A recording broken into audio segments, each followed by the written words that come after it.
Alrighty, let's begin. Welcome back, everybody, to One Piece One Takes. This is chapter 1075. It's a Friday again, on time this time, and yeah, let's get into it. So, first off, it's a decent chapter.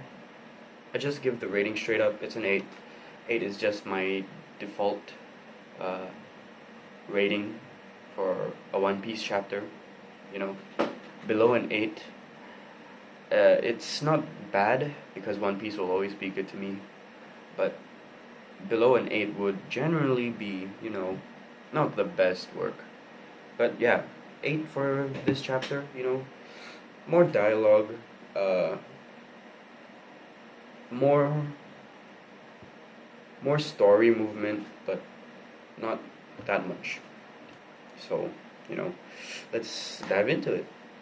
So the title for chapter 1075 is Labo Stratum Death Game, and the cover story shows a younger Vegapunk, and behind him are the five elders, and the cover story's title.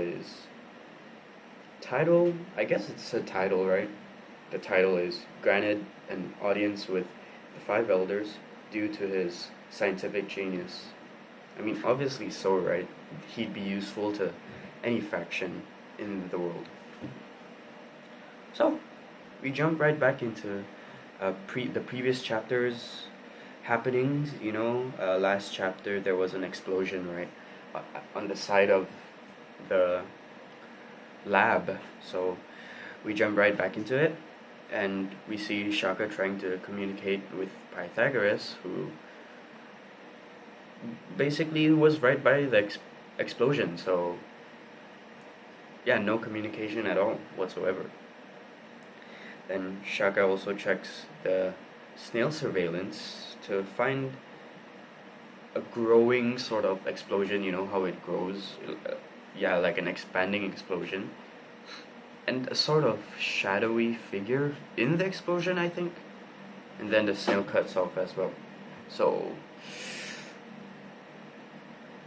there might be an explanation for that thing he saw, but it might be a different thing completely. So I will address that later on. So from there, we go back to the command room, and we see Luffy, who stands up and asks Shaka if something is wrong because everyone's voice is cut off. You know how their communication is connected, right? So yeah, it all cut off. Then we get to see basically the rest of the crew, who are each with a sort of, each group is like filled with Vegapunk's representatives and the Straw Hats. So the first group we see is Edison, Nami, and Brook. Then we get to see a sort of man-made diamond thing, and obviously Nami goes crazy over that, like, and she goes on to say, like, with dollar signs on her eyes, like, wow, wow, what a paradise it would be in the future because man-made diamonds, right? Then the second group is Atlas, Robin, and Chopper. And then the same thing happens basically, and it's just organs are being, created. So obviously a big advancement in medicine if new organs can just be created like that, right? And then obviously Chopper goes crazy about that, like, wow, you get the point. And before we see the third group, we go back to the command room, and Luffy and Shaka are talking about it, like talking about what's happening. Then Shaka basically says there's someone else in the lab cutting it all off, cutting all the surveillance and the communication, right? Then we go to the third group. But before I mention the third group, yeah, I don't know who, because it's probably not one of the Cypher Pole agents, right? Because they're lying there. So we have yet to know. Or maybe we do know, but I'll address it again later. So then we see the third group, and it consists of Stasi's clone, Jinbei, and Sanji. And Sanji goes crazy over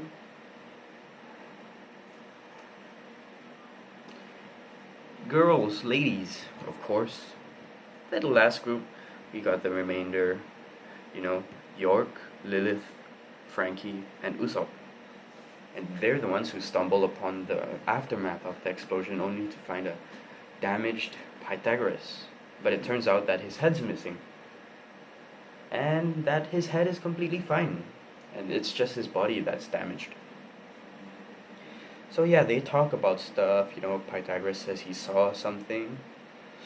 And this is where I think that it's completely different, because after like them conversing, they see like the Seraphim. They see Boa Hancock's one. I will just refer to them as their Seraphim code name. So S Snake. They see her, and I think it's not the Seraphim, and that's why I was mentioning from earlier. It's like the thing in the explosion. It didn't look like any Seraphim. It looked like a blob sort of thing.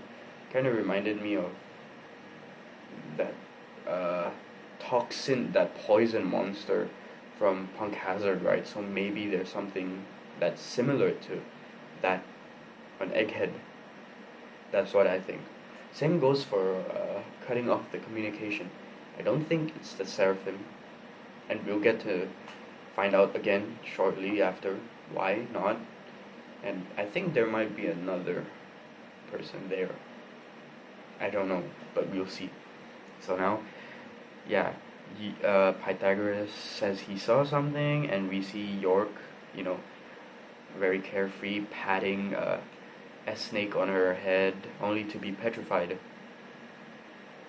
Then S Snake starts like attacking York's group, and Pythagoras is like, why aren't they following orders? And then we get back to the command room to see S Bear and S Hawk up against Zoro, Luffy, and Shaka, right? Then it turns out the Seraphim were hunting for the two injured Cypher Pole men, Kaku and Lucci. So apparently that's their objective that they've been tasked with, to eliminate them. And I guess, judging by the fact that they're attacking even the Straw Hat members, like, hunt Lucci and Kaku by all means necessary. And Shaka exclaimed like, somebody's trying to kill all of us. And then Kaku and Lucci wake up, and then basically the end of the chapter is, unprecedented team up, and we see a hilarious like faces of Zoro and Luffy. They both have disgusted faces as Lucci and Kaku propose to them that they team up just for this once, to defend themselves from the Seraphim, right? Now obviously Zoro and Luffy make disgusted faces, something like that, and yeah, that's the end. So very short chapter. I wouldn't say short and sweet. We got the ball rolling. It's still moving forward. Decent. It's decent. So yeah, 8 out of 10.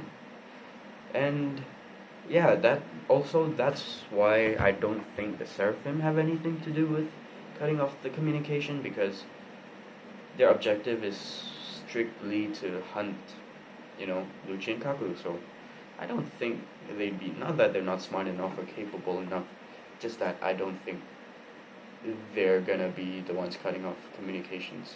So it's probably another person, I believe. And yeah, also I think there's some sort of monster there. We aren't really that close to knowing where the stellar body of Vegapunk is. Mm, Besides that, not much lore information. You know, there are major things that's gonna topple this world's, mm, you know, this world as we know it. First, we see man-made, like man-made diamonds, right? So it's gonna topple the world's currency as we know it.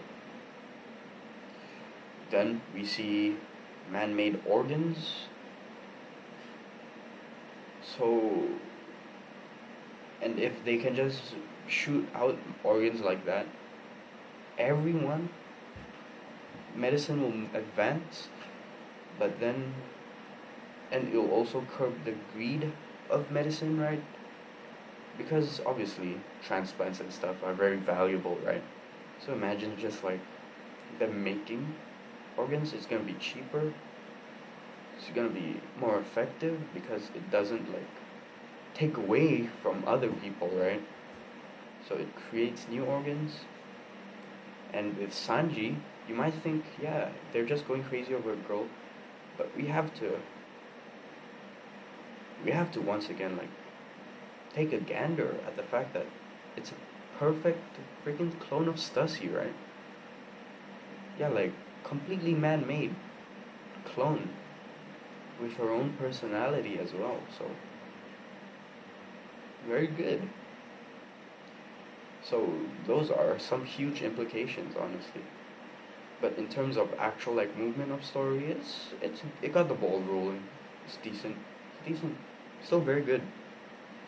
And yeah, and oh yeah, to just bring it back with the Labostratum Death game, it's obviously like mimicking all those movies, media, like you know, Squid Games. Do you know the Squid Games? Like, yeah, basically just like there's different groups, then the challenges. They're all in the Labostratum. They're all in the lab. Death came because the Seraphim are like trying to fight everyone. So yeah, pretty much it. We don't know where Vegapunk is. Bonnie's also kind of missing. There might be a freaking monster. There's probably an intruder, another one, and yeah, good chapter overall. 8 out of 10. Liked it. Yeah, I mean, as you can see, pretty short explanation, only 13 minutes. I mean, yeah. I also want to point out that the anime is getting very close to Gear 5th, and I can't wait.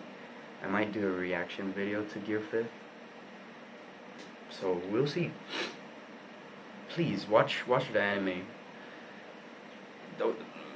Read the manga for the full story, and then once you're caught up, right, just watch the moments that build up to the best episodes of the best.